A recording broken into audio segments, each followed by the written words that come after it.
What's up and good day sa inyong lahat. Kung napapansin nyo guys, meron tayong mga busina dito, hollow switch, relay at mga wire. At ito ay ikakabit ko sa isang Honda Beat na FI 2019 model. Pagmamayari ito ng subscriber natin na isa. Shout out sa'yo, Revelation. At ito ay ikakabit ko siguro bukas. Kasi iniwan niya lang itong busina niya kasi wala ako kanina. Let's go!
Ayan, at eto na yung kakabitan natin ng busina guys. Paparinig ko muna yung stock horn nya.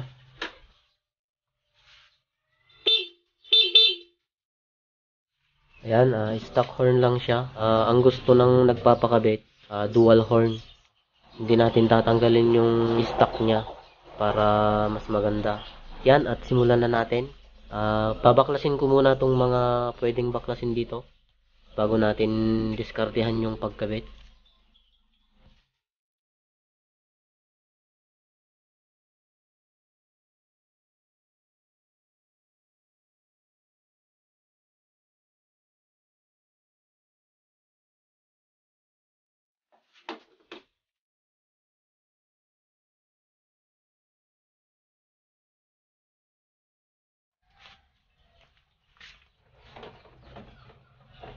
Nabaklas ko na at dediskartehan ko muna kung saan ko ilalagay yung busina nya.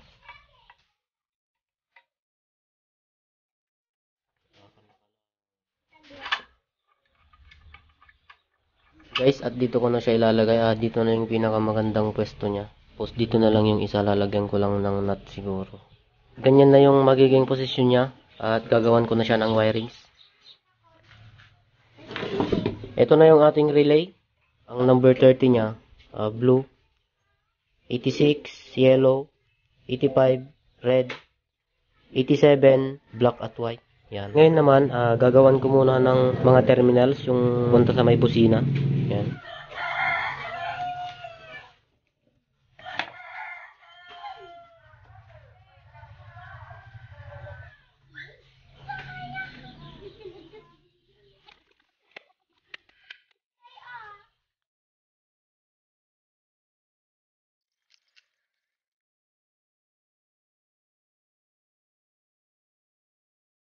Ayan guys, at ganito ang ginawa kong wirings nya. Yan, mga terminals. Yan, ito yung ikakabit natin sa may busina. Ngayon naman, ito naman relay natin. Ito na ang posisyon ng ating relay yan. Ngayon naman, tatanggalin ko pa ito kasi dito ko ilalagay yung hollow switch nya. Dito ko siya ilalagay sa bandang rito.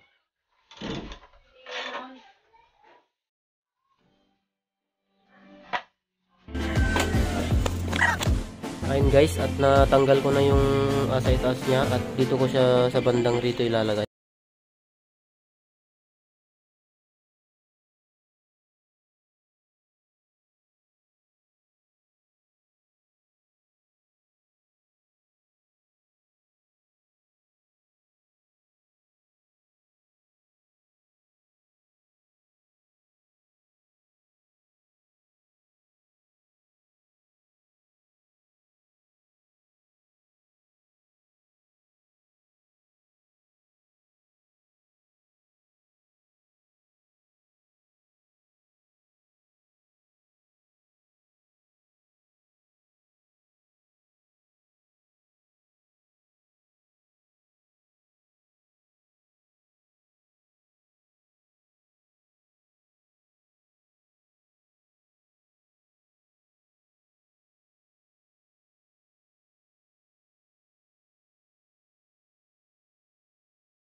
Yan yung stock horn nya.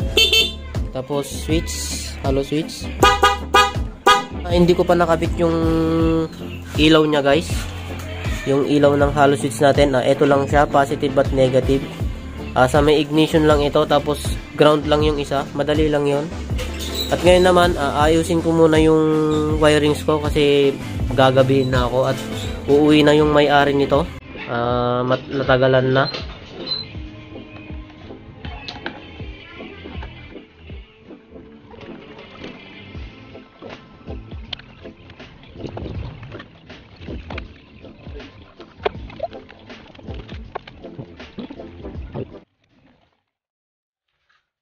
Ayun guys, at natapos ko na, hanggang dito na lang tong vlog na to. Nagabihan na, naghihintay na sa akin yung may-ari. At kung bago ka pa lamang dito sa YouTube channel ko, huwag mong kalimutan mag-like at mag-subscribe. At pakishare na din tong video na ito kung nagustuhan mo. Muli guys, maraming salamat. Ride safe, keep safe, God bless.